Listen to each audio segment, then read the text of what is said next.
a small firm or a small enterprise to deal with.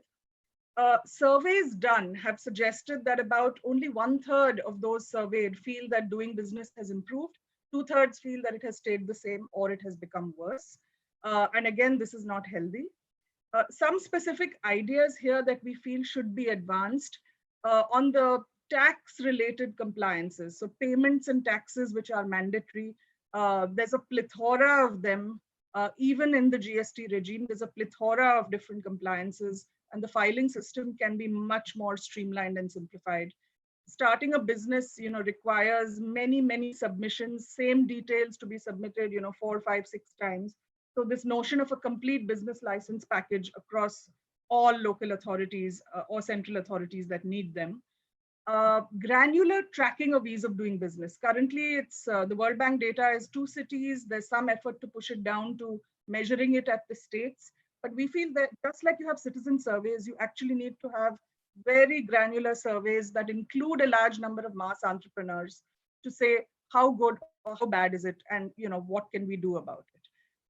And then finally, it is true that in India, the minute you cross the 10 employee threshold, incremental compliance costs really rise. So this can be smoothened. I think lately the government has actually expanded the definition of MSMEs and raised that threshold in some way to encourage tiny businesses to actually grow.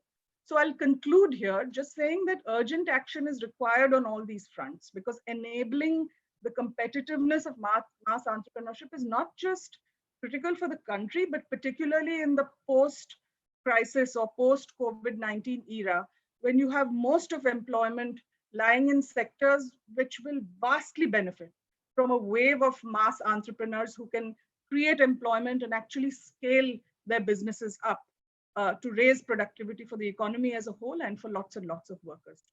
So let me pause here and would love to be part of the discussion going forward. Thanks. Great. Thank you so much, Ms. Margaonkar, for setting up the stage for today's discussion and letting us know what we need to do to up the ante on increasing the competitiveness of this middle and honestly quite underutilized section in our economy. And with that, we will move on to our first panel for the day, which will in fact explore the same topic of increasing the competitiveness in slightly more depth. And without any further ado, I will introduce you to our esteemed panel for this next discussion, which will be moderated by Dr. Anant Nageshwaran, the independent consultant and a game advisory board member. And on the panel, we have Ms. Bhuvna Anand, the Director of Research and Center for Civil Society. We have Sunil Srivastav, the Independent Director at SIS India Limited, and the Deputy MD, SBI retired. Unfortunately, we are missing one panel member, Ms. Sharon Buteau. She unfortunately is not able to join us because of a massive power cut in Chennai. So we'll definitely miss her presence, but we are joined by 3 other panel members, including Samir Sathe, the Executive Vice President of the Vadhwani Advantage Vertical at Vadhwani Foundation. So Dr. Nageshwaran, I'll hand over to you.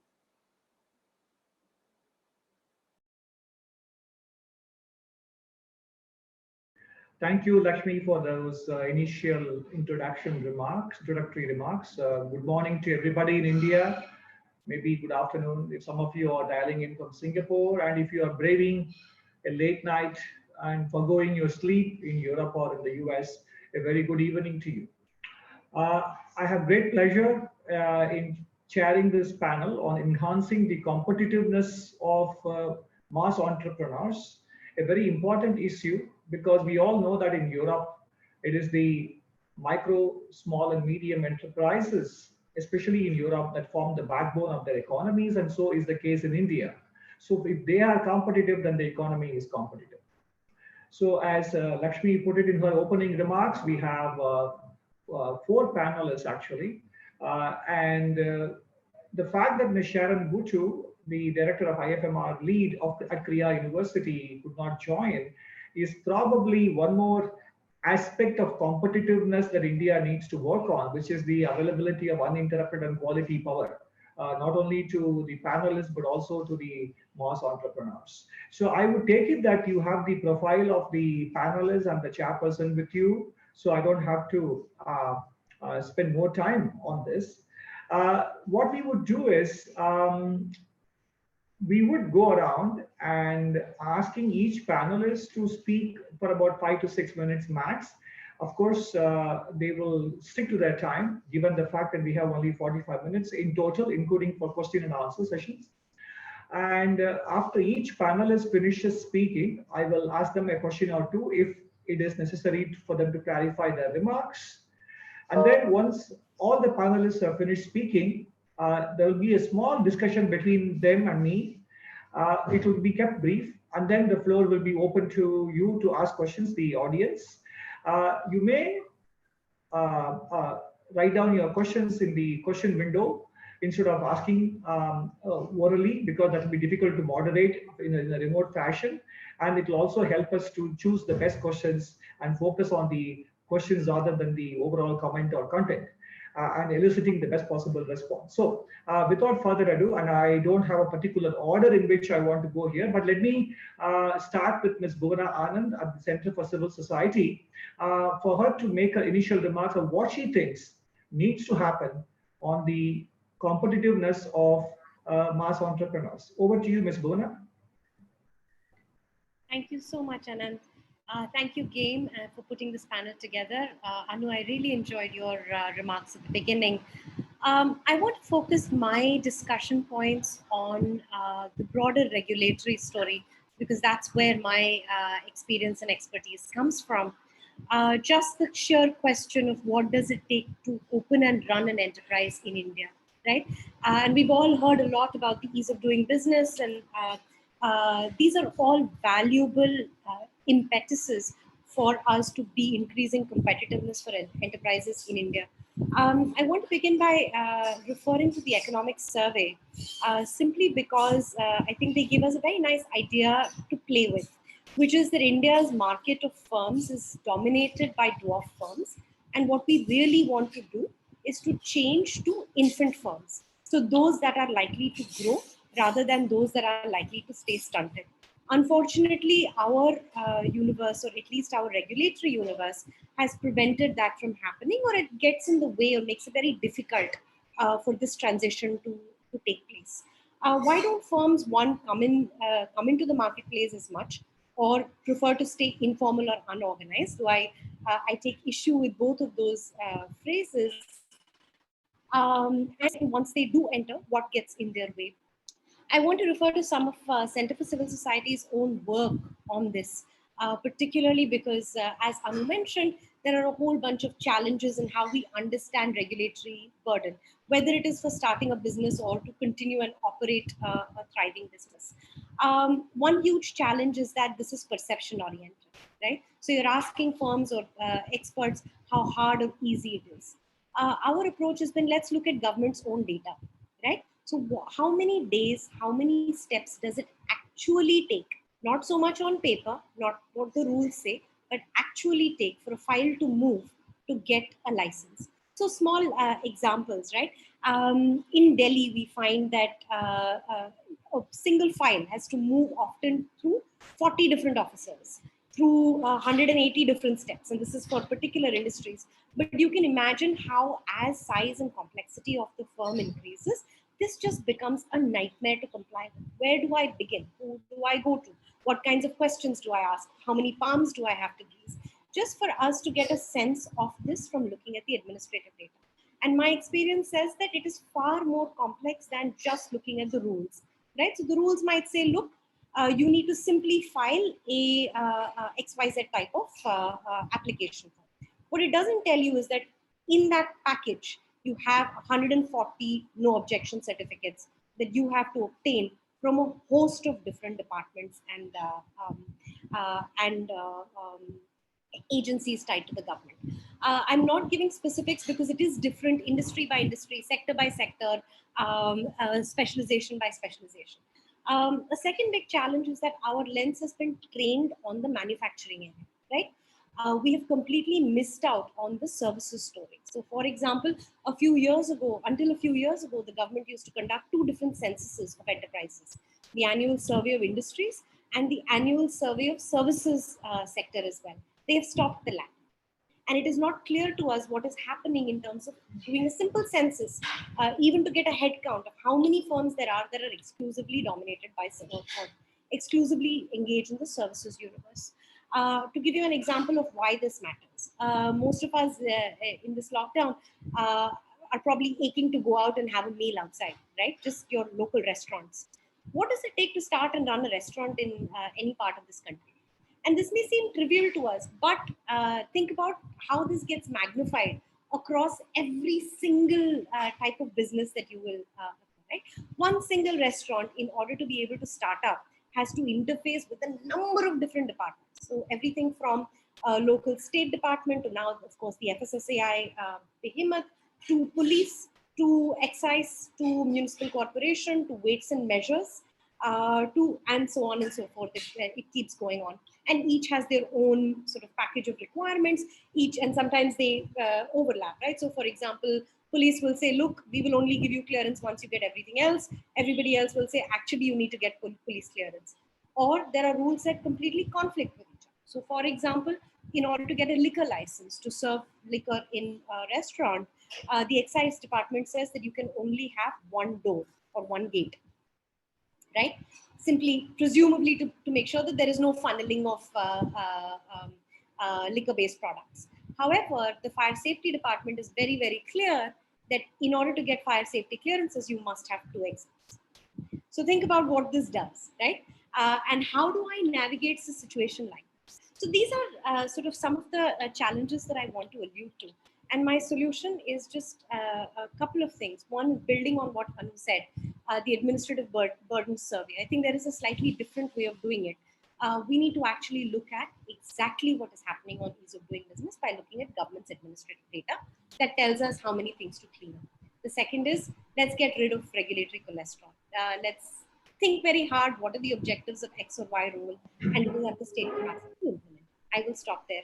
Yeah, thank you, Bhuvana. I think you have quite rightly focused on the things that get in the way. And if at all there is a single important message from you, it's about the regulatory cholesterol in practice, no matter what we say in theory on the ease of doing business becoming simpler. Is that your core message as I understand it? So we will, I think you have muted. So we will come back to you later on elaborating specific actions that somebody might have taken in some other cities or places in the country, and whether that serves as a template or not. And then now we move on to Mr. Sunil Srivastav.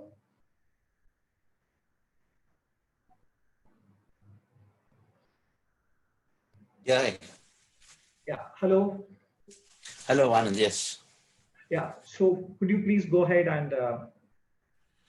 Yeah. So in fact, I'll come from a more practical point of view of being a banker for the last 40 years and post-retirement, actively engaged in trying to do something for the MSME sector, particularly the micro and small.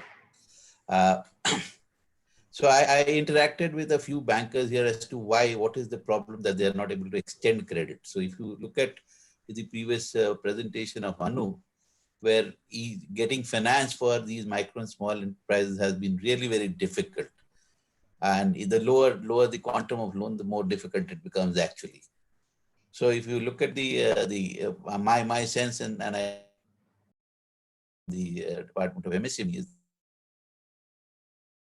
that perhaps a majority of these small and micro enterprises do not have access to credit or have limited access to credit or inadequate access to credit. So when you discuss it with the bankers and the government say that they have enabled it. And I just take a cue from what was spoken about by Bhuvana. It's very easy to prescribe that these are the formalities, but diving deep into getting each of these formalities complied is a tough task. So when I spoke to the bankers, they said that it's a question of formalization. So they have certain requirements, and those requirements they found that perhaps at that level it's inadequately, people are inadequately prepared. So, for instance, their major refrain, and this is a feedback from the bankers, is that the understanding and the skill set of the activity or business involved for that level. Obviously, the expectation of a banker coming from a slightly more educated background is different from the person who's actually doing job. So there is a mismatch in the expectation and the fulfillment there. They found that there's a basic lack of understanding of the differentiation between income and cost and profits and what is the capital. So that basic understanding is not there. There's an inability to separate the business and the personal accounts. Obviously, there's been a lack of documents and lack of records, and it's been predominantly a cash business. So the credit history has really not been built up, and banking relationships are not there. So the validation or credentialization of the business, which forms the comfort for the bankers to give the money, is just not there. And the bankers, they go by, again, at whatever level of the loans, be it small loan or medium or large scale loan or even micro, their mindset is absolutely same. They look at the 5 C's of character, capacity, collateral, capital, and your credit history, and validated through various, depths, let's put it that way. But validating it becomes very difficult for the person who's doing a micro enterprise, say for instance, a small tailoring shop, or for that matter, a person who runs a small cafe, something else. The compliance is getting him, for that person who's solely charged from sourcing to servicing to collections, to comply with all these documents. He requires some intermediation, and that intermediation costs money, and therefore there are very few intermediaries who assemble such things. Now, in that sense, there is a gap between the expectation of the banker and what is actually there on the ground. To overcome that, obviously, you had SIDBI coming up with Mudra and CGTMSE loans and making it collateral free and guaranteed, and varying levels of Shishu and Kishore and Tarun loans, etc. And then the next step was on the PSB 59, and then you had the fintechs, etc. Now, the PSB 59 is an online portal where there's supposed to be application and sanction is supposed to be happening in 59 minutes. I doubt if it happens in 59 minutes. Perhaps an in principle would be there. But beyond that, actual disbursement and documentation and disbursement may take a few more days. But yes, it's a positive step forward. Now, going forward at that level of loans and at that level of income which is accruing to the bankers, thinking from a banker's perspective, it will require a huge manpower to actually go out and reach to these customers. And therefore, there is a great level requirement for intermediation, whether they do it through NGOs or through institutions like GAME or for that matter, MFIs or NBFCs, etc. But that level of intermediation between the banks and this level of borrowers is going to be required to be enabled to be remunerative for all. And if you look at the same amount of time the banker spends on a larger amount, is probably able to get more. And probably that organization also has the capability and wherewithal to furnish all the documents that is required. So gradually, and with the last announcement of the FM a few days back, where the MSME definitions have been sort of revisited, the micro itself goes up to 5 crores of turnover. Now, in that context, it is going to be this 10 lakh loan, which is coming under Mudra, will probably be increased. But all this and the fintechs as well, and banks will start adopting fintechs. So gradually, formalization and digitization and preparedness to actually create the records for enabling these formal digitized induction into the credit sources is going to be paramount. Now, how do we do that? This is the challenge. And this will require a lot of effort, intervention or intermediation, or making things simpler for compliance. But yes, every person who is providing credit will move towards making it more non-discretionary, algorithm-based, and digitally enabled at this level of financing. That is my sense. I think, Mr. Sunil Srivastava, thank you so much for focusing on the aspect distinct from what Ms. Bhuvana spoke about.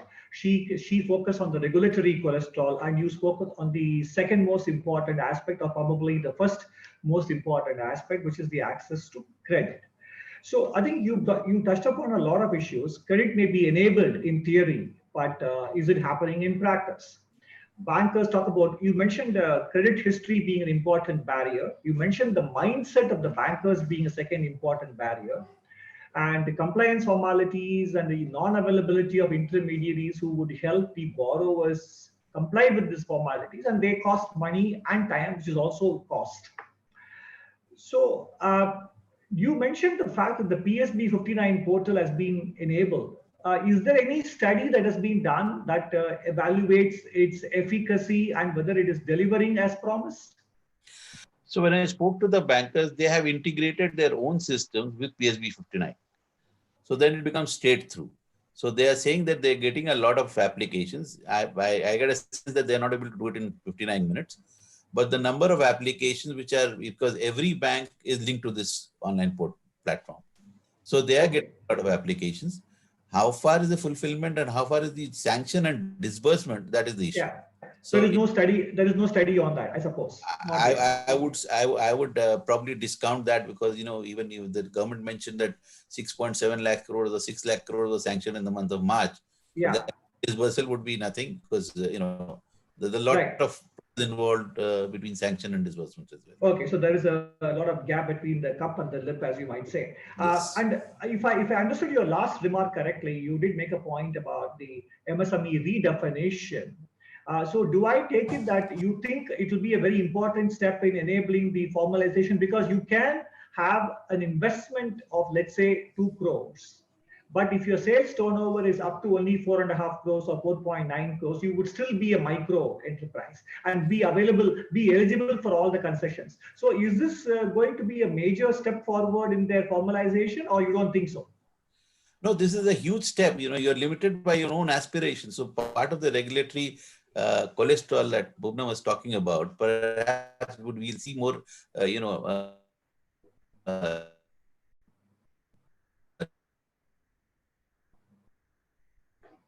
We may be having some audio liberalization coming in the next few days. But investment of 1 crore, when it does that, can you hear? Hello? Yeah. Am I audible? Yeah. So when it does that, the next step, I think, would be the recategorization of what is called the priority sector loans. So when it becomes priority sector loan, then all banks will then have, and this becomes, they don't have to stop at, a 10 lakh requirement. You can go up to 5 crores. So it is for the people who have aspirations, who are able to digitize, formalize faster. I don't think that would be a burden now. They can look forward to get more finance from the I will come back to you later on your comment about the priority sector loans. So thank you so much for your remarks. I think you touched upon the second aspect of improving competitiveness of the mass entrepreneurship space. After regulatory cholesterol, it is credit access. We will also talk about the, which you did touch upon, maybe we will talk about it later, the role of the TREDS, the trade receivable system. By any chance, is it going to make a big difference? And if it is not, what needs to be done for that to make a difference to the availability of working capital for small businesses? So we will touch upon that later. Now it's my pleasure to invite Mr. Samir Sathe to make his remarks. Thank you, Anant, and thank you, Game, for inviting me here. It's my pleasure. So this is a very interesting topic and very dear to my heart, because last 25 years I've spent in the space of delivering management advice to a lot of the corporates, including the SMEs. So I will talk about 3-4 things. The first is in terms of what I have observed in the last 2.5 decades as to what are the 3 biggest issues that SMEs deal with. Second is really in terms of what I've noticed is what is their response to the interventions that they do when they ask for help to somebody else. And then the third element is really in terms of the 3 lessons that I believe that they should really practice given the current situation and given they want to be competitive tomorrow. So the first thing is in terms of, I think the three things that I've observed, which typically all these SMEs lack, especially in the middle tier that we are talking about, the middle of the pyramid. The first is that I've always noticed that the entrepreneurs do not understand the difference between starting and scaling. It takes a different skill set when you think of starting a business versus scaling up a business. And you will notice, therefore, structurally, and Anu also talked about it, most of our Indian MSMEs are at the bottom of the pyramid, and they really face resistance when they come to the middle. And that's because the skills required for scaling up are different. So that's number one. Second is, I think I've noticed when they make choices in terms of hiring talent and retaining talent, they often go wrong. And this is very critical. Although when we think of making people choices is really the key ingredient in actually managing any business. But I've seen entrepreneurs, either they land up choosing people based on their gut without really checking properly what is it that one would do. There is no sense of structuring the organization. There is no sense of clearly making a demarcation in terms of what they're supposed to do, what are the performance metrics. So they often don't read that, and therefore they land up making wrong choices of people, and which kind of acts as a bottleneck when they want to scale up. The third is, I think the choices when they make in business decisions, when it comes to making decisions based on data versus instinct. And you will see that across the community, that we are just not educated or trained to make decisions and using data for really scaling it up. And that really acts as a bottleneck. And we are training a lot of the SMEs to basically use data very effectively, use the digital mechanisms, understand what's their relative position. They often have a very smaller window of the world. They don't understand their relative assessment in terms of where do they stand versus the other competition. So these are the three kind of biggest issues that I have noticed. When it comes to really, if I were to really have three lessons for them, I would say they need to understand very clearly one very important concept that I always cherish and I always love, that there is a beautiful article and research done by Dr. Edgar Schein. He wrote a wonderful article in Harvard Business Review in 2002 about survival anxiety versus learning anxiety. And you will notice that it's only when survival anxiety exceeds learning anxiety, people actually improve, adapt, and scale up. And you will find that the entrepreneurs, unless they are put to a situation wherein the survival becomes difficult, they won't learn. A classic example is today, you have the micro entrepreneurs, 1 out of 4 or 3 are actually adopting digital channels. Till now, there was a slow sort of adoption, and now you suddenly see the ramp up. And now we are all having webinars. It's a classic example that you have realized that you can't survive unless you engage, you have to adopt a digital channel. So that's just one example, but I think that when learning anxiety can be overcome only when survival anxiety takes over. So that's important. I think they need to understand speed at scale and speed at quality. Often it is understood that when you want to deal with quality, you can't scale up. You want to scale up, you compromise on quality. And if you achieve both, you're slow. But I think the skill is understanding that if you have to achieve speed and quality at scale, I think that internalization is very important. So I would strongly recommend that they do that.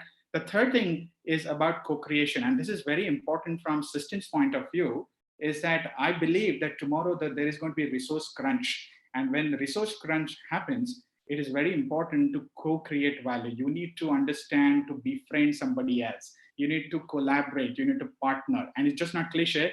I think one needs to understand that one needs to take a system view as opposed to a very standalone individual view. And that's when the entrepreneurs learn to really either spend money or achieve outcomes based on talking to each other, collaborating with each other, and then achieving outcomes together. If they were to do that, I think they will do a lot better in creating economic clusters, whether it is based on geography or industry or particular theme. And then when the structural competitiveness improves of the Indian economy, you will see that actually the middle of the pyramid becoming bigger as opposed to the long tail that we have at the bottom of the pyramid. So that would be my 3 recommendations in terms of the MSMEs.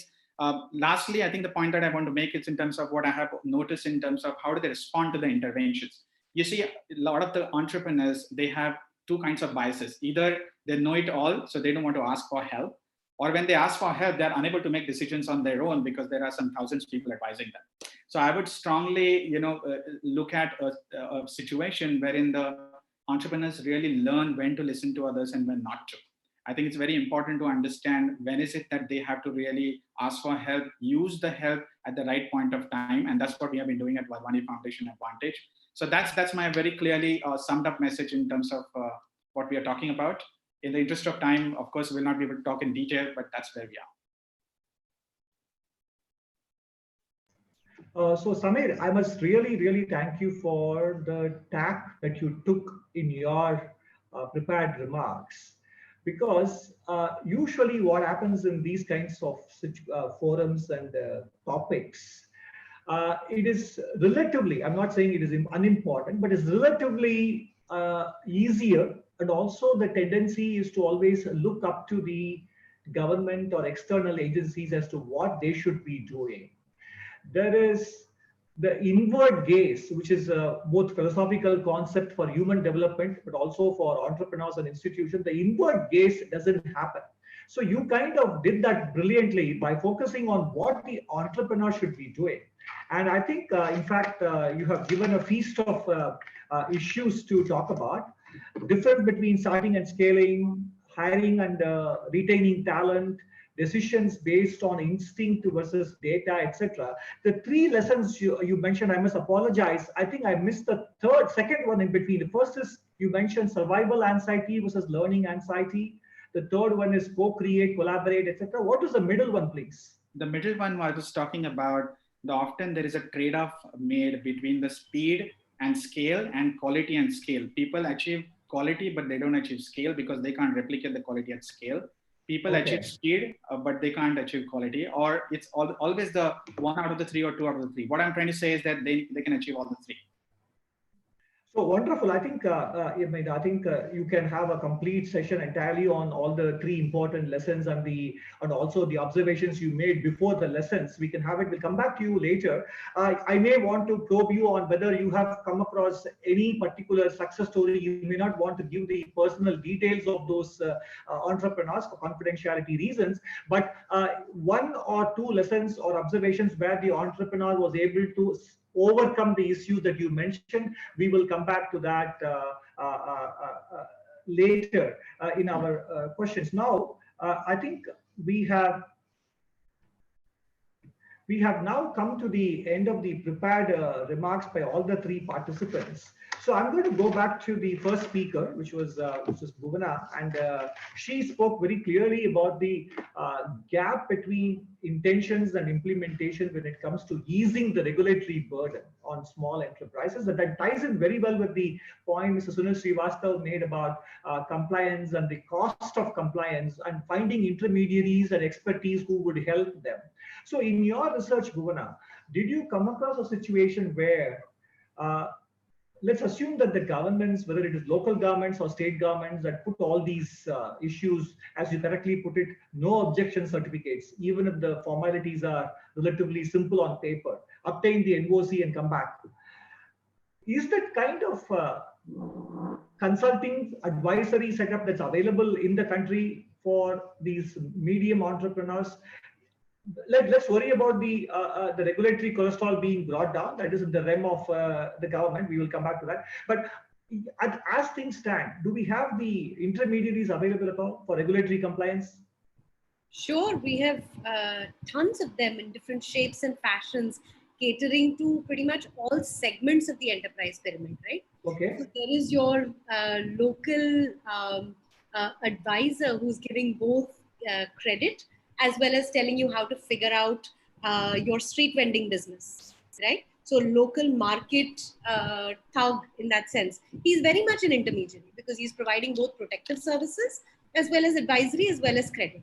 So from that all the way to more sophisticated firms, right? So the World Bank's entire survey is contingent on intermediaries. So it doesn't actually ask enterprises, what is your story? It asks chartered accountants and lawyers and other kinds of facilitation services that what is the regulatory story. Plus, there are some other stellar examples. The Asra is one, who is trying to help with at least giving some perspective. And then every state, you've found entrepreneurs who have decided that there is an enterprise possibility here in intermediation. So I think you mentioned very interestingly, the first example you took was a local, what did you say? Local thug. Yes, for the lack of a better word, local strong. Okay, so I mean, but does their advice enable these businesses to become formal, or do they help them how to stay below the radar? What is the kind of advice that you get from those people? Oh, totally, completely, to stay under the radar, to escape persecution, to survive to the next day, to perhaps sometimes grow. So potentially, say, for example, the site that is right next to you, right? Or the cart that is about to go, but your nephew is coming from the village. So where can he park his little cart?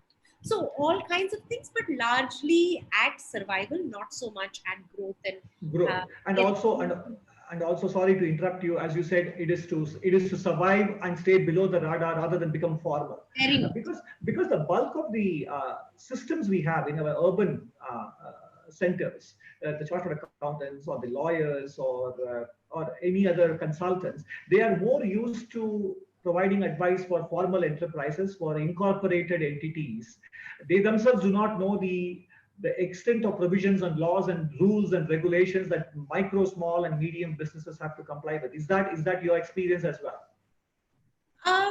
Well, they do know the rules, but the problem is that there is no predictability. So knowledge of the rules doesn't translate into knowledge of compliance, right? Simply because we don't know how many hurdles come in between filing your paperwork or showing up on time and then the rest of it. So to give you a small example, labor inspections. In most states, labor inspections, they vacillate between either being suo motu or being complaint-based. You may be doing everything right on paper. Simple thing that happens is that the labor register. So we looked at labor registers in Delhi. I think as far to my knowledge, it's the only study that has actually looked at government's own labor registers. Information is spotty, right? So the time of complaint registry, the time of investigation, the type of due process used, we don't know, it's a black box. So what does that mean in terms of me being able to facilitate? The only way to facilitate that is to grease palms or to, sort of create a relationship between the inspector and the firm, which I don't think qualified intermediaries will be willing to dip their feet into that pool, right? So I'll come back to you later on what you think about the recent labor inspection waiving and relaxation that some states have done in the last couple of weeks or three. I'll come back to you on that. Mr. Srivastav, now I want to turn to you. You obviously focused, given your experience, on the access to credit aspect.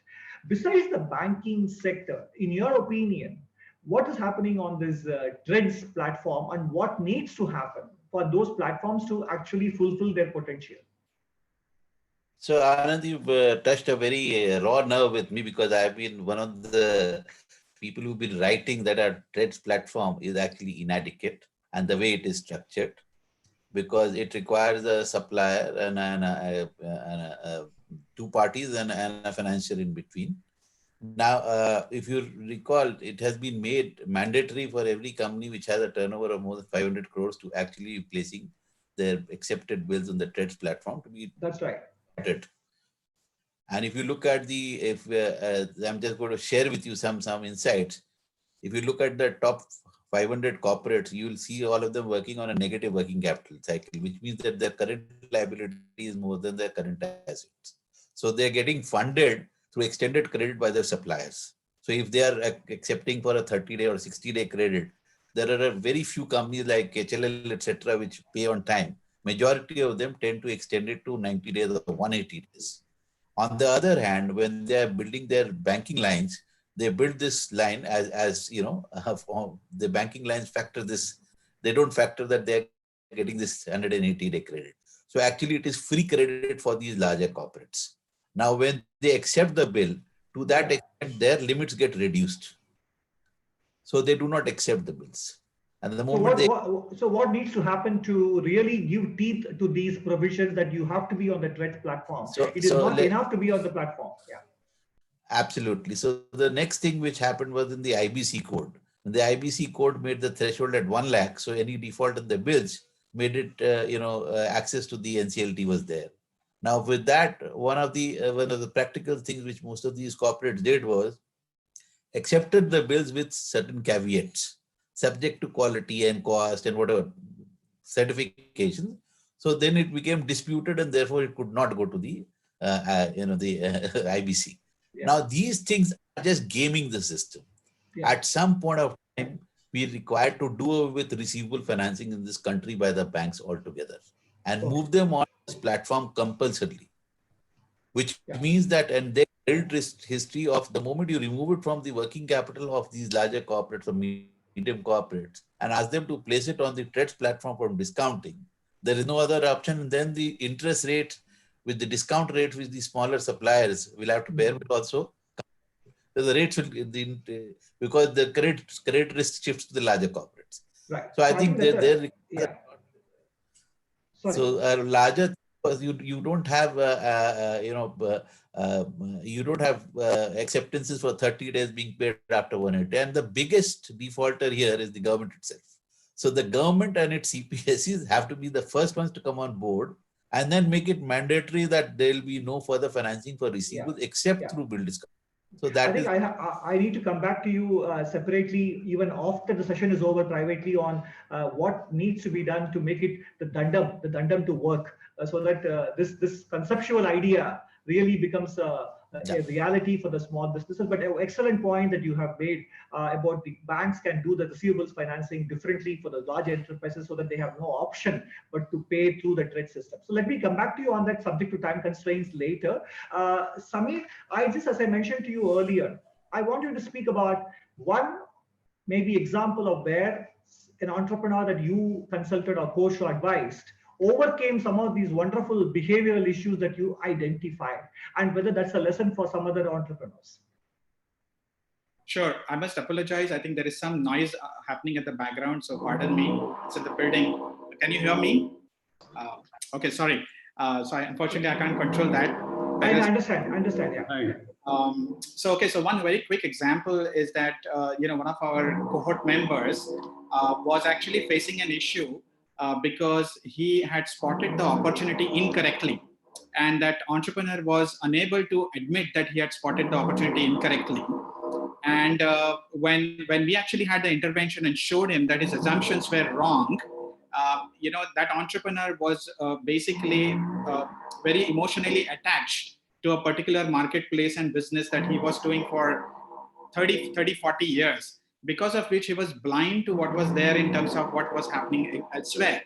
But I think when we showed him the reality, I think the reality check really allowed him to change his assumptions. And then he suddenly, within a span of 3 to 4 days, he changed his track, changed his business, and then went on to adopting a couple of recommendations that we had given to him, which completely changed his focus from B2B to B2C. He was in B2B earlier, but then he went on to B2C. And this is only because we provided the data that kind of showed him that his assumptions were correct. And then he was admitted to unlearn what he had learned for 30, 40 years. So these were the wonderful. So wonderful point. So basically showing them that you validate your hunches and hypotheses with data.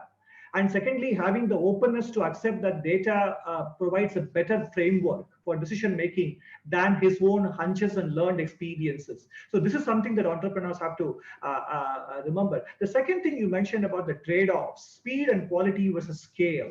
So again, any example of some entrepreneur who transcended these, who handled these trade-offs well, and therefore was able to marry both scale and quality, scale and speed. Any such case there? Very, very good question. I think I'll give an example of where the entrepreneur was able to achieve the quality at scale. This is an example. So often you will notice that the quality is good when the scale is small, because they are able to contain, they are able to streamline. But when you scale up, it often becomes difficult. So one of the cases that I remember is that when we took a very long-term view, and when we built the capacity, the skills, we did not build those capacity and skills for today and tomorrow. We actually built them for 2 years, 3 years hence. So what it allowed the entrepreneur to do is to not only take care of the present, but also to be prepared for the future. So what happened was, therefore, that when that entrepreneur reached the scale, it was all about replicating what you were already good at, or what your people were already good at, as opposed to thinking then as to what are the new skills to be developed. So I think that foresight of looking into the future and then understanding that I have to build for tomorrow is the most critical thing, rather than just thinking about today and present. I think that horizon is very critical. Wonderful. I think, yeah, you also mentioned a lot of things about human resource angle, the organizational structure, all these things that small entrepreneurs have to start focusing. And in fact, at the very beginning, you said there is a difference between starting and scaling. So I don't know how many of you are following the blog of a gentleman by name Morgan Housel, Housel. He writes for a website called collaborativefunds.com. And for all the listeners and the panelists and also anybody else, there was a particular blog post of his which was dated May 2019, May 29, the 5 lessons of history. And I think entrepreneurs have to go through that, because what gets you there may not be the one that takes you from there to the next point. And the skill set could be different. So what makes you grow may not be the one that is required to sustain the growth.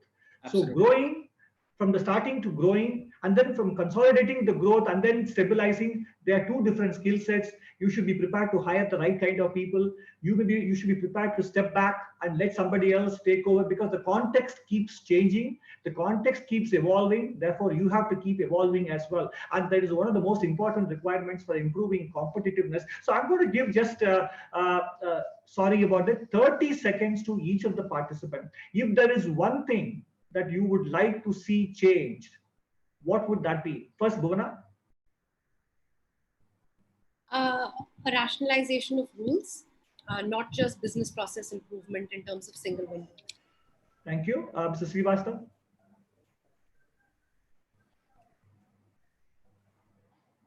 Acceptance of change and the new reality, and preparedness for the same through intermediation if possible.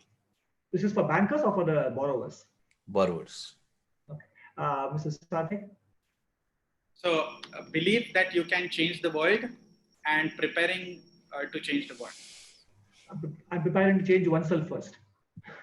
Okay, so I think it is wonderful that we had a panelist coming from 3 different dimensions and perspectives: regulatory cholesterol, credit access, and internal focus, self-reflection, and what you need to do to make yourself competitive. And I think all of them gave different references and citations: Harvard Business School studies to labor inspection study. And then Mr. Srivastava says he has been writing about the TREADS platform and its limited efficiency and efficacy, etc. So I hope the listeners took away with them not only the insights, but also the references that were cited.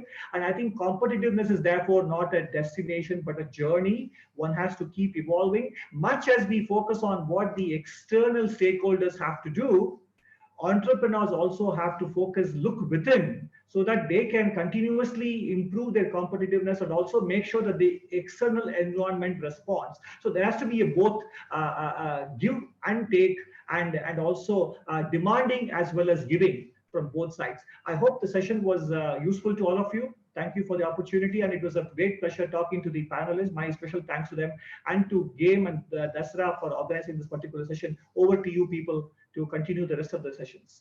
Thank you. Thank you so much. Thank you. Bye-bye. Great. Thank you so much to the whole panel. And I think we've been really lucky to have such an articulate panel who's also summarized for us what the key takeaways can be. And thank you so much, Dr. Nageshwaran, for moderating that panel. Thank you, Bhuvna. Thank you, Sunil and Samir as well. So I think we'll move on to the next part of our discussion on moving the needle for mass entrepreneurship. And we can't have this discussion unless we talk about the role of technology. So to take this part of the conversation forward, I'm inviting our next speaker to deliver a keynote speech on what is the role of technology in enabling micro enterprises. So we have Mr. Sanjay Jain. He is the partner at Bharat Innovation Fund, the Chief Innovation Officer at CIIE, the founding chair of Technology Committee for the Modular Open Source Platform. And last but not the least, he is a volunteer at iSpirit. So Mr. Jain, the virtual stage is now yours. Thank you, Lakshmi.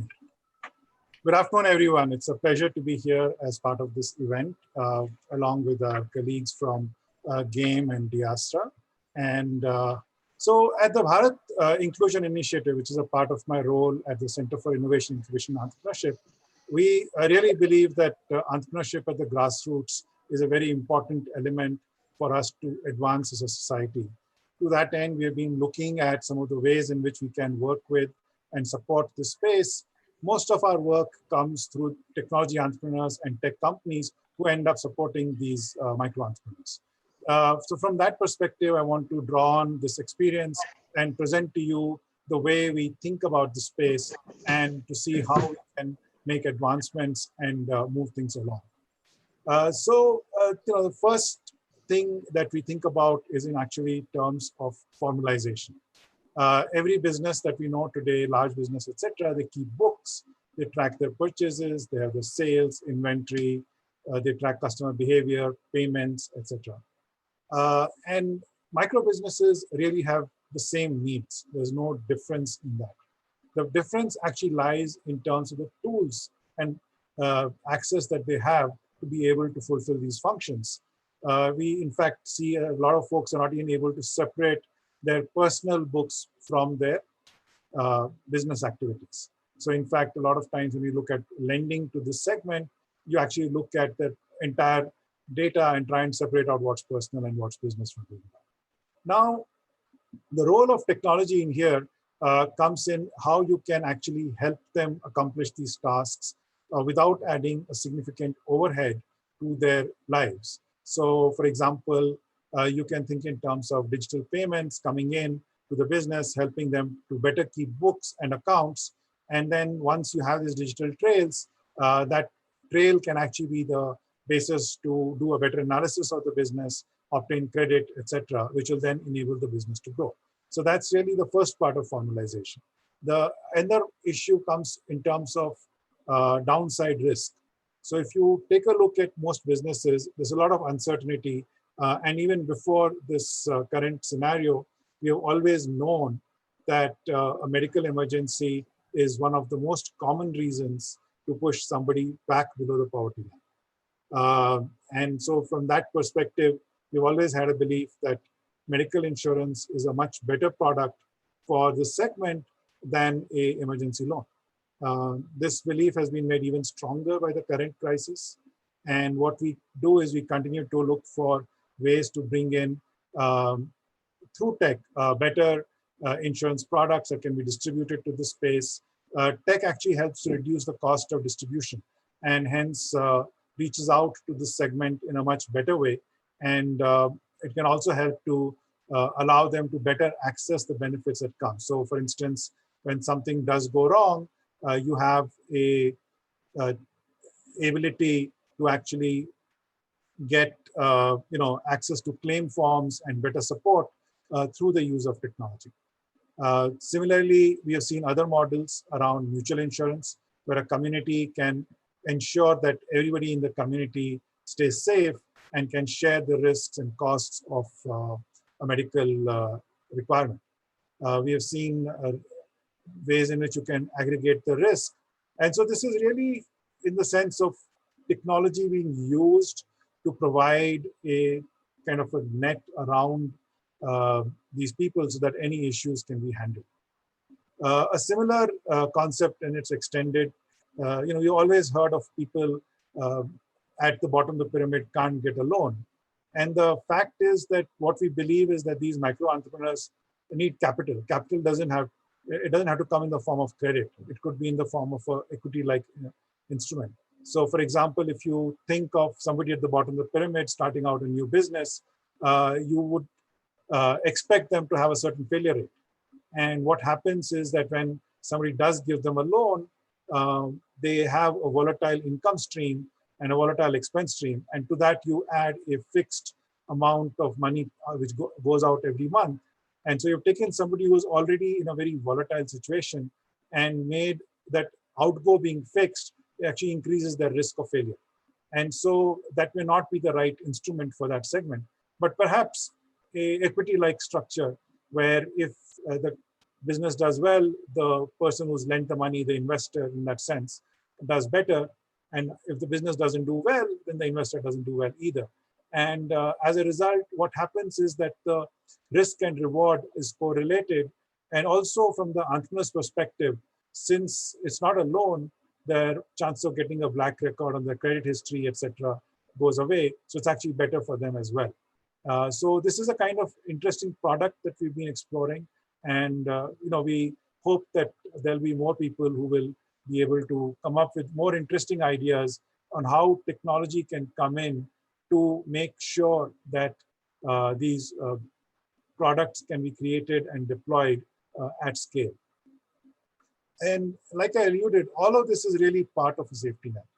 For most of the folks in the audience today, and for much of our job history, we get this safety net, which is in the form of pensions, paid leaves, professional training, health insurance, etc., through our employers, through the firm. And this is a global phenomenon. It's not true just in India. Everywhere we have seen the social safety net, the security is delivered through the firm, because that's a very easy way to make sure that it spreads far and wide. Unfortunately, in India, we don't have as much formal employment. Much of our workforce is informal. And so we have to look at ways by which we can take the social safety net and make sure that it can be distributed well beyond the traditional firms and is delivered to a small business entrepreneur or a micro entrepreneur and their employees. And this is really, the entire set of things that I've spoken about, books, downside risk protection, credit, and the safety net. All of this is really one aspect of formalization. And this formalization has all of these benefits. And the key role that technology plays in here is twofold. One is, in terms of formalization, all of that is done through tech so that the entrepreneur has very little overhead. Second, the other entrepreneurs who service these micro entrepreneurs, who provide the bookkeeping, who provide the credit, who provide the equity, if you will, or the insurance, are also connected to the micro entrepreneurs through tech. And hence, they're able to deliver these services in a very customized way and in a very personal manner. Beyond this, if you think in terms of, I think I have a question, great. If you think in terms of all of this formalization, what it does is it leads to the creation of data trails. And these data trails can then be used to create better benefits for the user and particularly the micro entrepreneur. And we think that digital payments might be the gateway product for this and one of the key drivers for this expansion. And so, in fact, I think that's the question, is that in terms of the technology development, how does that play a role in this? And what we are going to see is that the entire supply chain is starting to get more and more digitized. We are seeing that happen in the case of logistics companies. We are seeing that in the case of the large distributors and so on. So we are already in a place where we have digitization that's happened at one part of the supply chain. And as it extends further and further out towards the micro entrepreneurs, we can expect to see much more of that come in.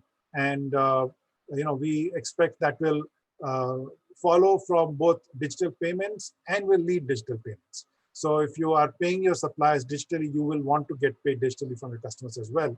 And on the other hand, getting a better supply chain will also encourage you to keep better inventory management so that you can do an entire orders and order management through a very simple app on your phone. We have seen at least about 8 to 10 different companies that are working in the space who have started to build these products so that right at the end of the at the micro entrepreneurs level, they're better able to control the supply chain and their order books. One other element that I just wanted to talk about, since we are getting close to this time and we're working with our colleagues on this, the role of community support groups. So when you see NGOs and community support groups, they're actually very essential because this world of tech is very new and alien to most of the micro entrepreneurs. And we find that this familiarity can only come through seeing other people manage with it. Also, if there's an issue, it's probably very useful to be able to connect to somebody who can explain what's happening and can help resolve those issues.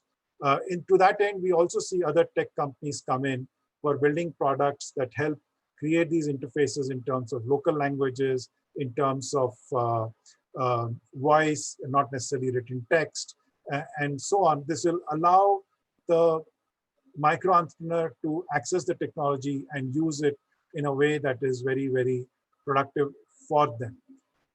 And so, the way I think about it is that at this point in time, there's a lot that remains to be done.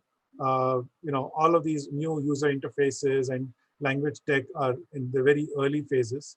other issues around grievance redressal and dealing with any negative outcomes for what could be something as simple as a payment failure. I think all of this, you're in the early days of this. So this is the right time for us to get together, build the scaffolding, work through the community support organizations, and try and make sure that these micro entrepreneurs are better able to use technology and grow. With that, I think I'm actually almost out of time. So thank you, Lakshmi. Lakshmi, is there any other question or anything?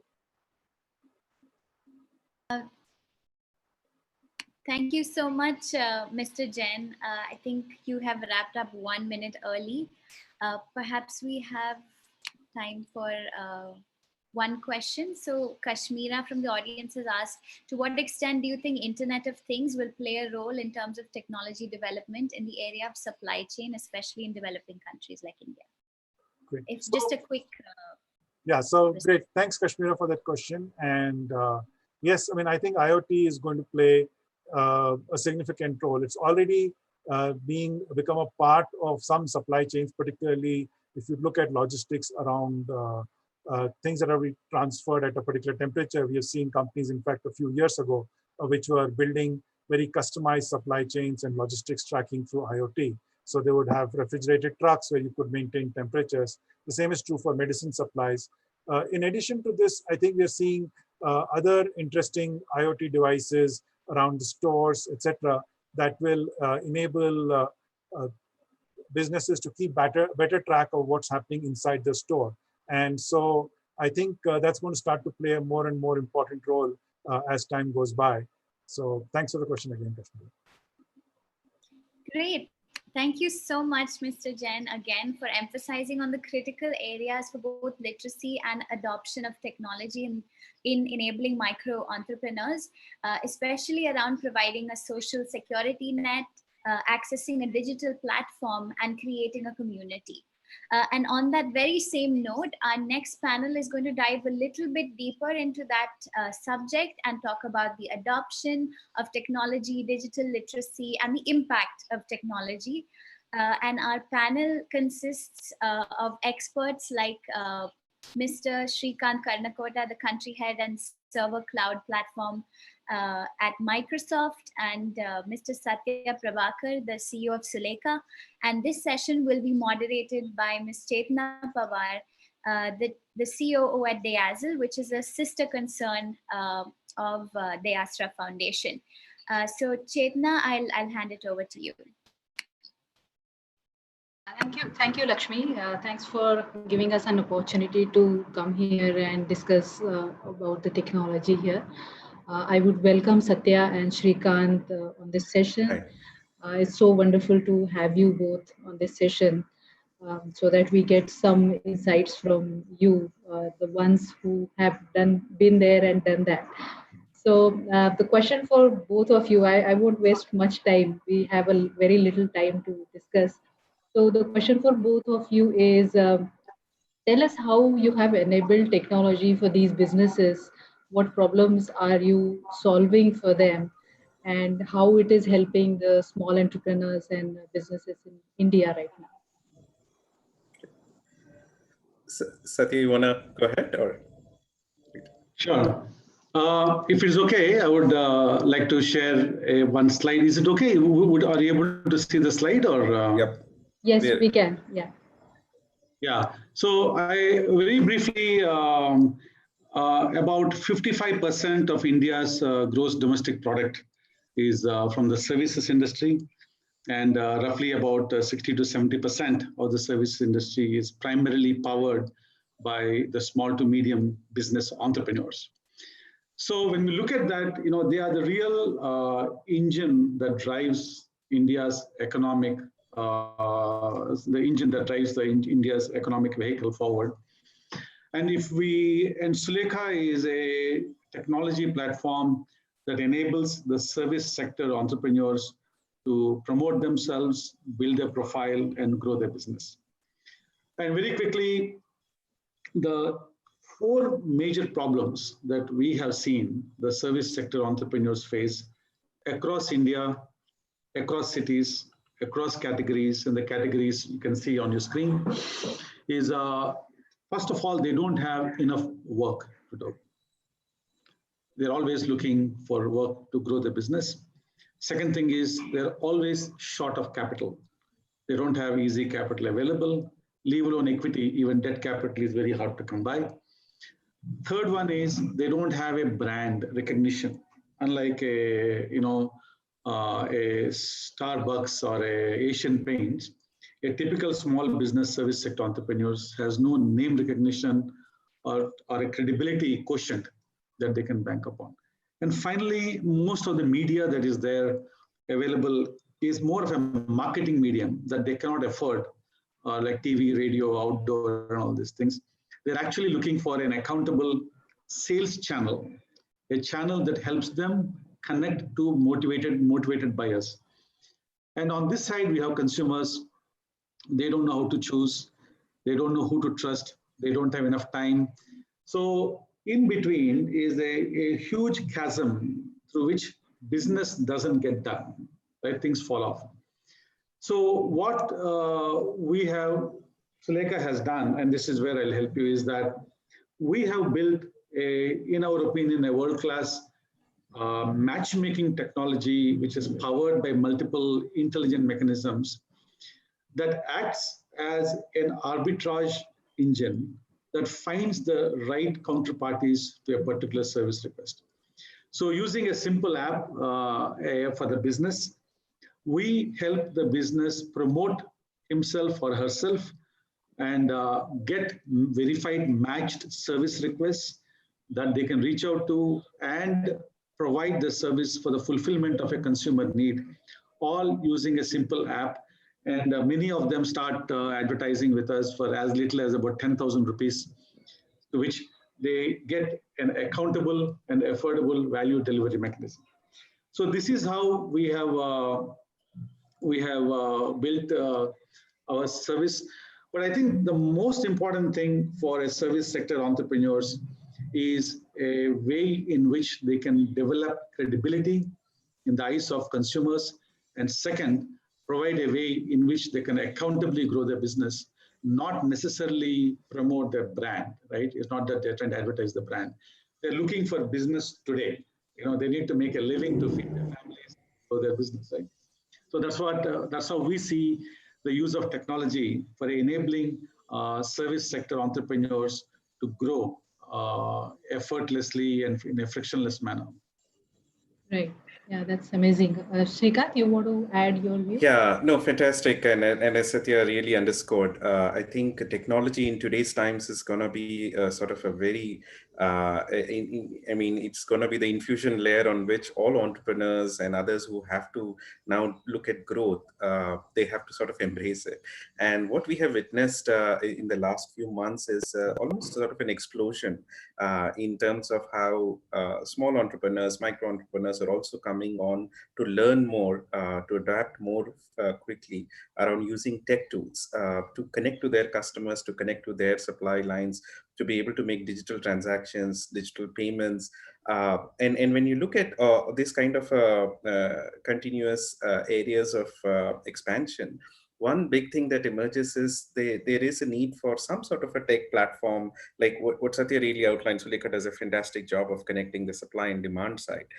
There is another platform that is required to enable everyday usage, managing simple orders, putting together your inventory, ability to go do make payments.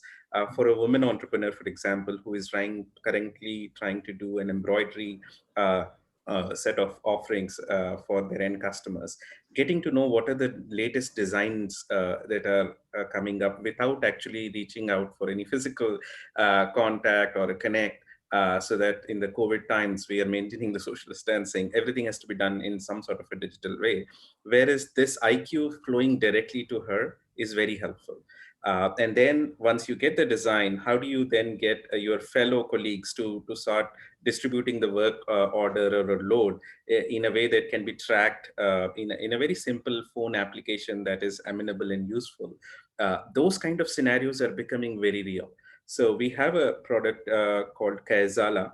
If you look at Marathi, it's like WhatsApp in that sense. But that product has really helped connect these dots. It has a set of simple workflow-based capabilities.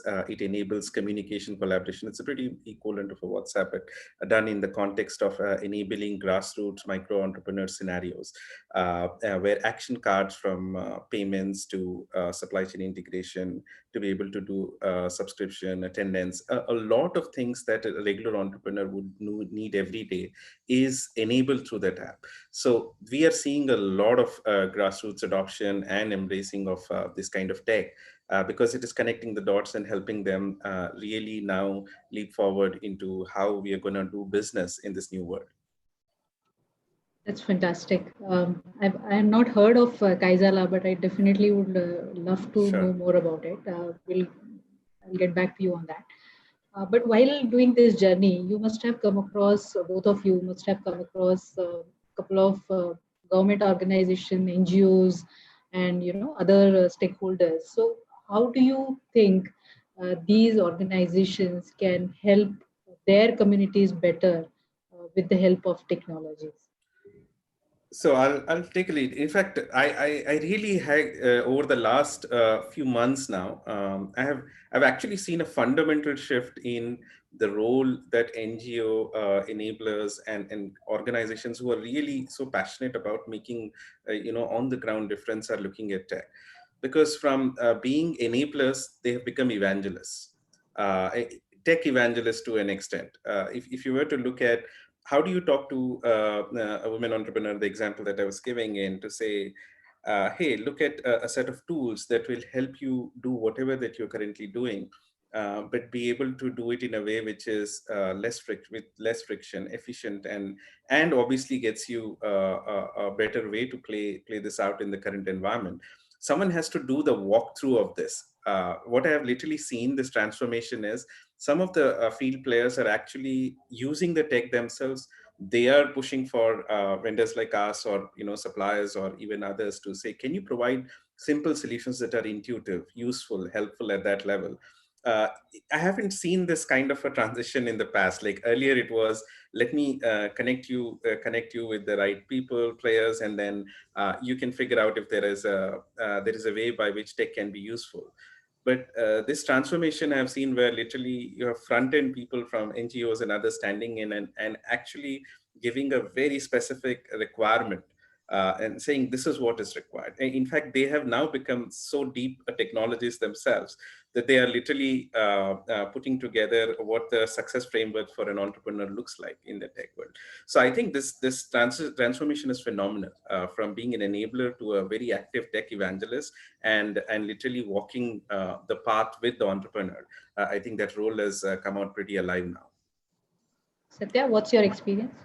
Yeah, I would say the same thing in terms of there is a lot of involvement from multiple NGOs in enabling groups of SMEs who are part of their organizations to succeed. And right now we're also working with an organization called Atlas Center that does instructors to provide their services digitally over the net. So we are now enabling instructors from small towns, little towns across India, connecting and teaching students outside of India, right? So that whole explosion of activity is happening as we speak. So I would agree with that. And technology is just the most democratizing, liberalizing force.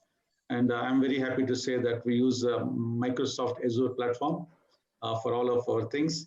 Very expensive. I say to all of our vendors, it's the same thing, but Sure. but Microsoft has been, the tools it provides, the other thing it provides, it's an amazing force. Microsoft Teams and Microsoft tools that are allowing for us to be able to bring this tech to various service sector entrepreneurs. It truly is an empowering and ennobling mechanism that exists today. It really is just making a world of difference. You would be surprised that on our platform today, among our customers, there are women architects and interior designers. Without naming names, they earn close to 3 to 4 crore rupees a year just by using technology to find customers and to serve customers, right? is a kind of a figure that many of us would want to become interior decorators ourselves. Yeah, true. That's wonderful. So we are agreeing to say that we need to democratize the technology now. So how do you see that to be implemented in all over India? I mean, what are the ways to implement it if we want to go there? Yeah. So I believe it's going to move pretty rapidly, because this forcing function, this current environment, as I said at the beginning, technology infusion is the only way to really enable and get as close as to our previous lives, where we're able to do a whole bunch of things just by meeting out, reaching out to people, getting things done. And in this world, if we have to thrive and in fact get to even higher levels of success, the technology infusion has to take that place. So if that were the thing, one good thing that I'm literally noting, and that's happening pretty intuitively, it's not a planned play, is where people are going from the known towards the unknown. So the known part of the tech is, hey, you have a phone, you know how to use it to make calls. Can you extend that same? I'm talking of entrepreneurs who haven't used tech pretty intrinsically to solve for supply chain or payments, or being able to run a simple calendar management tool that really sets up how they look at appointments, because there is no physical connect now. So all of that is where I feel like going from the known to unknown is happening pretty intuitively, pretty naturally. It's up to tech players and vendors to also make these platforms, these solutions, that much more intuitive and that much more real. So the pace of innovation to get these solutions in the hands of people and make it very easy and affordable for them to use, that pressure is also there. And I think that push and pull is what's going to get further strengthened and really make this adoption happen at grassroots at a massive scale. Satya, do you have anything to add there? Well, I would say the same thing. You know, I want to show you one just a simple screen. This is the live map of India. I hope are you able to see the screen? Yes. Yeah. So this is small service sector entrepreneurs across India, across categories, connecting to consumers to provide their services live as we speak. Right.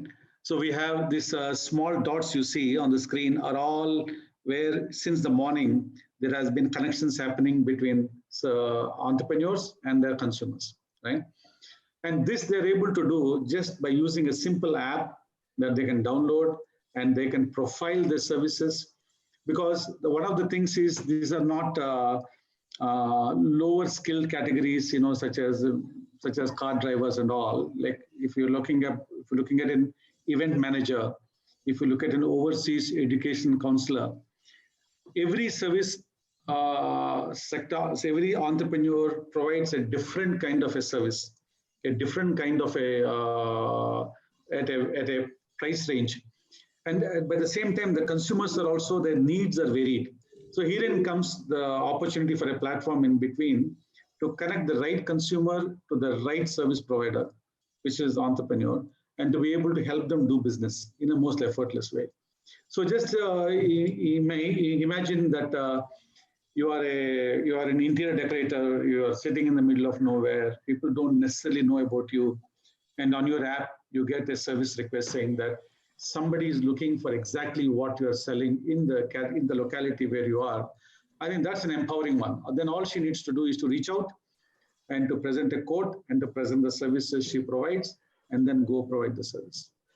I think to remove that friction of finding the right needle in the haystack, the right customer whose requirements are matched to the service you provide, I think that is the value we are providing through the technology and the app. Yeah, that's wonderful. So we are saying that the simpler the technology is, yes, easier it is to spread across India. That's correct. Cost does not matter, maybe. Yeah, and therein also lies the opportunity to use a lot of, I don't use the word in a facile manner, in a AI, in the sense of some entrepreneurs, for example, event organizing, They do certain kinds of events. They don't do certain kinds of events. They do in certain kind of price ranges and not do other price ranges. But instead of asking them a whole lot of questions, by the way they're responding to service requests, if you can infer what is in their sweet spot and continue to sort of segregate things based upon their preferences, that makes life easy. So every morning she wakes up and she miraculously finds exactly the kinds of things she can do. Therein lies the real power of technology. Technology hides complexity to make things simple. I think that's what we're doing. Yes, that's great. So we would like to take a few questions now, as we might be short of time later. Sure. So there are questions from the audience. That first question is from Kashmira. Do you see those questions? Lakshmi, do you want me to read those? Yes, Chetna, but I think we'll have time only for maybe one or two, because we'll have to wrap up in the next 2 minutes. Okay, so the question is, how can take someone else?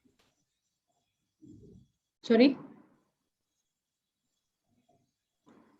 I'm saying maybe we can take someone else's question, because yes, we've responded to Kashmira previously. Right. I think only one question we'll have time for. I'm sorry. Right. So the question is, how can technology help people who don't have credit score build their credit worthiness, which can increase their chances to get loans from banks and NBFCs to start their business? Yeah, I can answer that. We also find that in many cases, I'll stick to the service sector space. One of the major handicaps the service sector entrepreneurs have is they just don't have hard assets. They don't have a factory or a land which they can put up as collateral to do that. So they're hamstrung by lack of enough data about themselves that banks can use to assess risk, right? So wherein lies, if there are auxiliary mechanisms through which the profile of the business or the SME can be augmented so that the risk can be assessed better, I think that would be a very empowering thing. And again, technology would come in very handy for us to be able to create a more comprehensive profile of a service sector business that the banks can use to assess risk. How about Srikanth? Any? No, I would second that, and I think now with more positivity and a lot of help coming from our government as well to this sector, my sense is people just getting on board to try out new capabilities using the platforms that Satya was referring to. I think it will be a helpful way to build that journey around credit scores and connect the dots. In fact, earlier to this presentation, Sanjay Jain was doing the keynote, actually did a fantastic job of just articulating like how this journey can be made simpler for people who are walking in for the first time.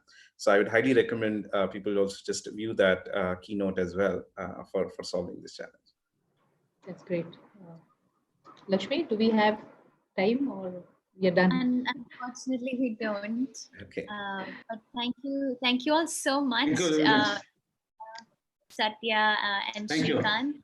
Thank you. We wish we had more time. We could really be discussing this all day.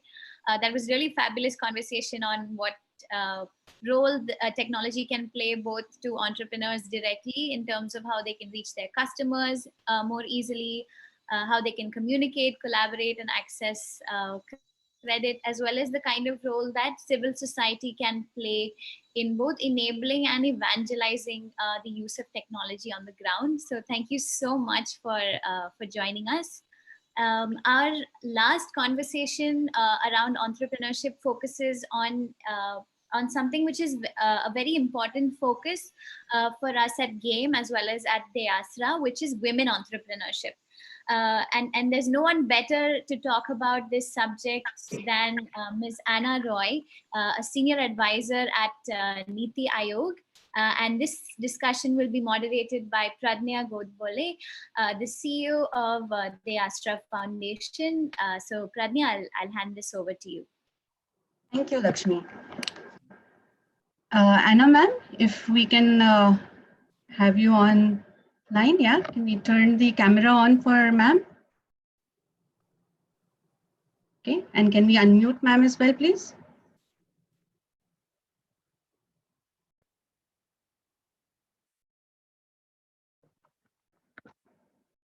Okay, Lakshmi, are we good to go?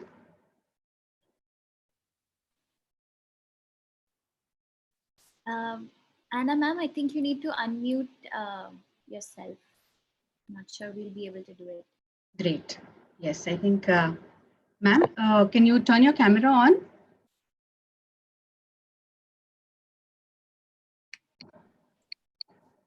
Okay, that's fine. So I think we have her on speaker. She's unmuted. Good afternoon, ma'am. Can you hear me well? Anna, ma'am?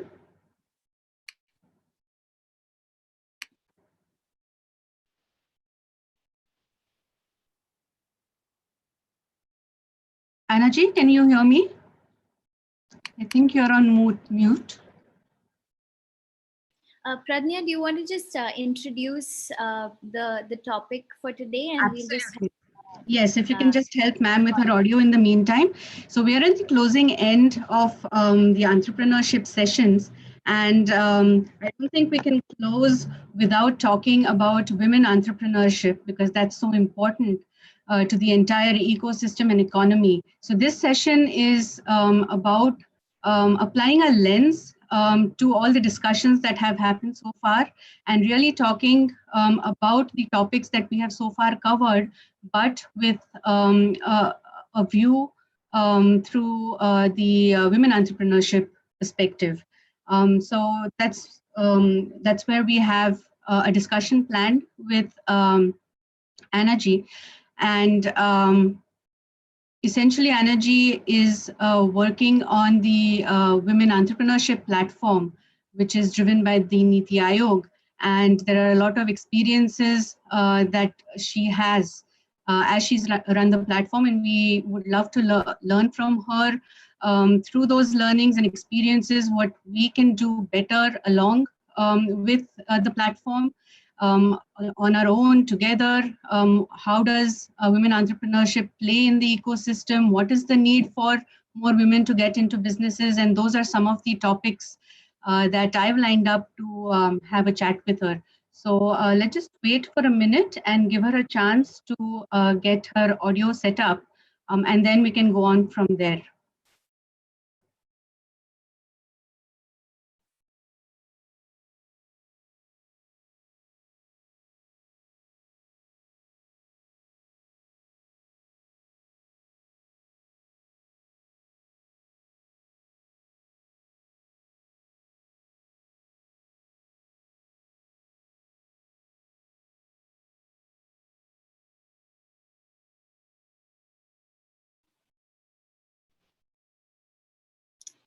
Pradnya, we are requesting Anna ji to join once again. Perhaps until that time, you can talk a little bit about what Deastra and Game are doing around this front. Pradnya?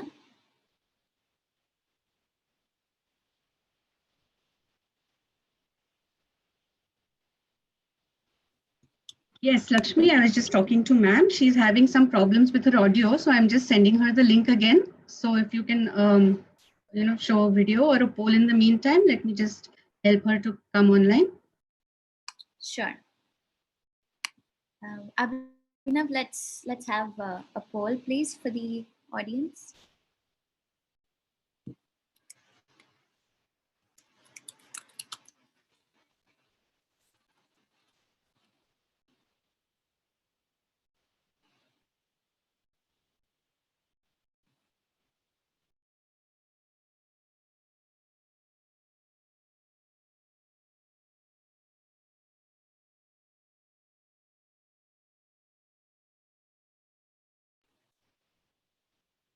I think the previous topic is especially relevant to us. The role of technology can both enable us and, when it breaks down, it can also hold us back a little bit. So please just excuse our technical issues. We're going to just play a quick video for you while we wait for Anna ji to join.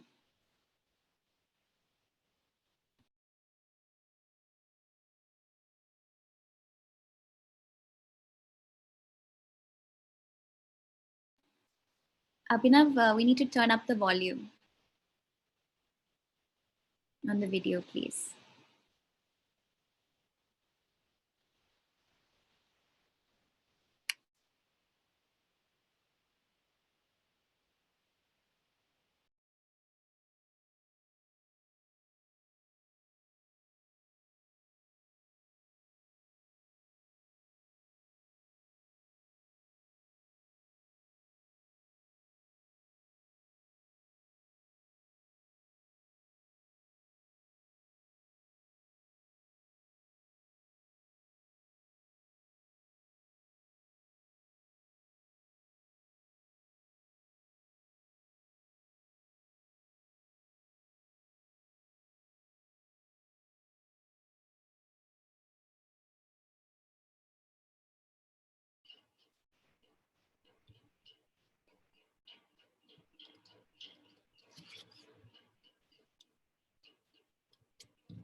Saurabh, I think we can pause the video. We have Anna Ji back with us.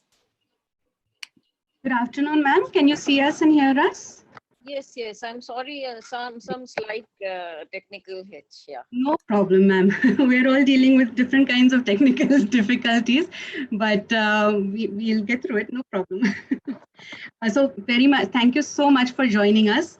As I was saying before you joined, it's very important for us to talk about women entrepreneurship. And we've had many sessions starting last evening around how we can help enable and empower the middle of the pyramid businesses in general. So, typically the micro and the small enterprises. But most of those discussions have all been agnostic to gender, demographic, etc. And what I'd like to speak with you today is cover some of those same topics, but through the lens of women entrepreneurship, since you're doing such great work on the women entrepreneurship side. So that's essentially what I would like to use this closing session for, bring it all together in the context of women entrepreneurship. So as you know, ma'am, the Diastra platform actually focuses across men and women gender agnostically to provide support services and resources. And we've pretty much taken a bottom-up kind of approach to say that women are going to get into enterprise, and if they have a challenge or a need, then what can we do to provide them the support at that time. However, with the women entrepreneurship platform that you are working on, you've taken a more top-down approach. You are trying to foster and encourage more women to become entrepreneurs. So I'm really interested to know, ma'am, what is the driver behind this approach? Why do we need more women in entrepreneurship? Why do more women need to become entrepreneurs? If you can share your views on that. So I don't think it's really a relevant question today that why do we need women to be more entrepreneurs? I think it is more for academic reasons that this question can be debated. So I would not like to kind of, dwell on that particular topic, because I feel it is a given thing that women are there in all fields. And now that, if they are being allowed in combative fields where it was felt that women being the weaker gender cannot take on their role, if they are there, I think they need to be equals in every field. So I don't think we need to discuss that. What I would like to discuss is more about the, how we can develop the ecosystem, the entrepreneurial ecosystem focused on women. Now, you spoke about a bottom-up and a top-down approach. The WEPs really are not looking at any such segmentation. We would not like to bracket ourselves as in a particular group we are catering. This was a debate which we had before launching of WEP, and we decided not to be part of any particular group. So we are covering the entire spectrum. So when you talk about women entrepreneur, will it be a lady who is doing, doing a digital business, say selling wares through a digital app or something? We cover her. Would it be some, an entrepreneur who has has some patents and now is commercializing it through setting up her own startup in deep tech? We will be covering her. Will it be somebody who is looking to scale up in a big way? We'll be covering her. We will also be covering those women who may be selling, something in a roadside as a roadside vendor. So we are covering the entire spectrum, and we are doing both top down as well as bottom up. And this we are trying to do through our partners. So we do not have any in-house capability of achieving this.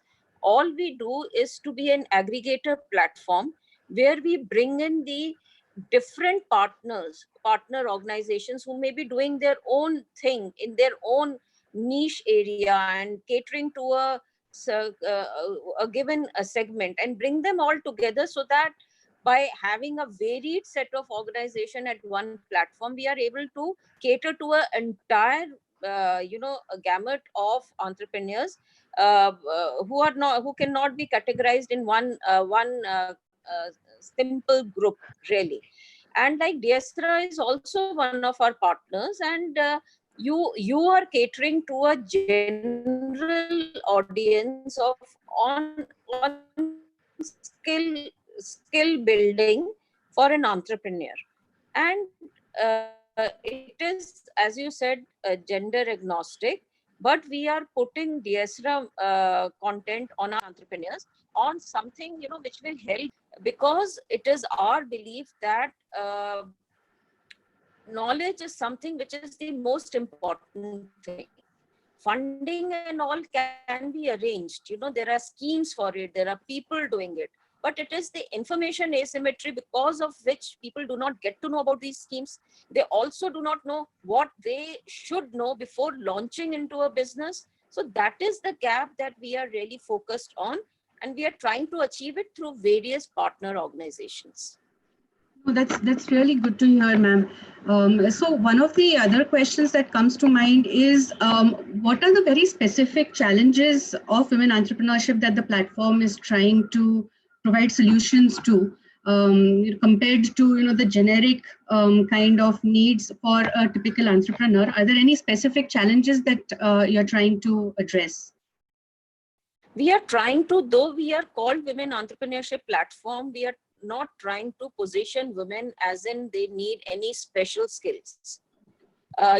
Because when you see our women entrepreneurs, nobody these days, the narrative is not that you need something extra. The narrative is that you need equality.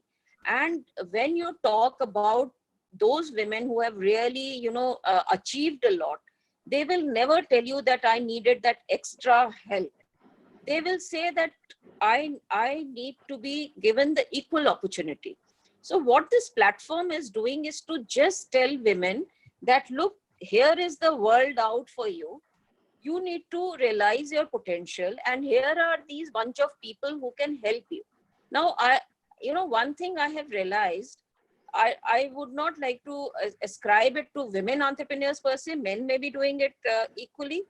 But what I realized is that entrepreneurship is something, and if you have, you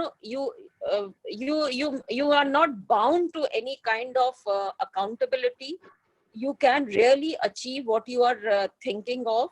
And while launching your own entity, whether it is, backroom kind of entity or a bigger, where you team up with other people and it's a bigger startup or something else, if you're taking up your family business, whatever, unless you yourself are totally informed about that business, you will fail as an entrepreneur. That's what I feel. And to say that, I will hire a lawyer, I will hire a chartered accountant and I'm done for the day. I think for an entrepreneur, whether it is a man or a woman, I don't think any entrepreneur has that luxury. You need to know the entire chain in your business. You need to know the product, you need to know the market, you need to know the finance. You jolly well need to know everything. You need not be an expert in it, for which those experts are there. But even to use the services of those experts, I think you need to have some basic information, and that is what we are trying to achieve. No, great. So, ma'am, we have a couple of minutes and I'd like to ask you, do you have any thoughts for the audience? So the participants today are other NGOs who are working in the field of entrepreneurship, other organizations, institutes, philanthropists who are interested in entrepreneurship. Based on your experiences and your thoughts, do you want to give some advice to us who are listening in right now? So my only advice will be, please be informed.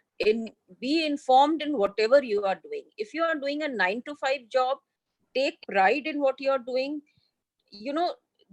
Today it is a Google world, really. And information is on your fingertips. Don't rely on others. You need other support. But for that, to get that support and to ensure that you are not taken for a ride, you yourself need to be fully abreast with the basic kind of information. I'll give you an example. In a city like Bangalore, I had gone for a road show where we were promoting WEP, and in the audience, a women entrepreneur, young girl stood up and said, government must do something for startups. I have been paying tax for the last 3 years and it is really breaking me. So I said, who asked you to pay tax? He said, I have a chartered accountant.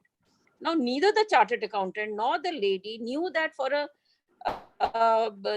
startup, your first 3 years, in any case, you are not taxable. So, these are the small things which make you wonder that are they really aware of what they're doing? And to think that entrepreneurship is any way easier than any of the other jobs, I don't think that is the case. And unless you are fully informed about the product, about what is the market like, what is your competition, what are the complementarities, you need to do a thorough job. And you need an ecosystem for that. You need a peer group for that. And that is what the WEP is trying to provide. And I'm not saying WEP is the only platform doing that. There are several such platforms who are doing that. So reach out to those platforms, talk to people, discuss your issues. Don't jump into something without being totally on top of it. No, great, ma'am. I think these are really good insights. I would have loved to continue this discussion with you, but the key takeaways for me are, there's nothing different between a man and a woman when you look at enterprise. And we should also not think of ourselves that we need some specialized, attention or any specialized help, and that we need to be well informed in terms of what we need to do, what our processes are, and come from that place of information. Thank you so much, ma'am, for joining us, though for a short time, but I look forward to continue to work with you. Thank you. Thank you, Pradna. Thank you for having me. Thank you. Over to you, Lakshmi. Thank you so much, Pradnya, and thank you so much, Anna ji. I think that was some really great advice for all the women entrepreneurs out there who are either thinking of starting something or who already have. And I believe it's truly time for women entrepreneurs to emerge front and center, especially as we expand the potential of the missing middle. And I'd just like to thank you from Pradnya and my end. Thank you to all of the audience members for signing in. Thank you to all of the speakers who were able to join us. And also thank you so much to our co-organizers, the Nudge Foundation from Deasra and Game. We're really thankful for giving us the opportunity to be able to put together some conversations around entrepreneurship and how we can expand the potential of MSMEs. And I really hope that we can keep up the spirit of these conversations and collaborations in the time going forward, and that we really can emerge stronger together in the world post-COVID. So thank you all so much. And we'll see you at the next event. This was Charcha 2020.